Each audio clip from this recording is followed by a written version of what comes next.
গুরু মহারাজ বলছেন, হে বীর সাধক, তুমি কি জানো না যে তুমি শক্তির পূজক, মহাশক্তির উপাসক?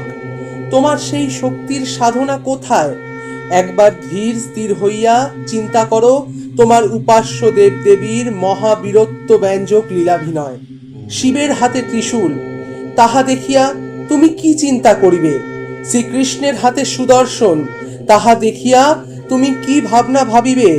10 হস্তে 10 প্রহরণ ধারিণী দুর্গার দিকে তাকাইয়া তোমার ভিতরে কি চিন্তা আসিবে?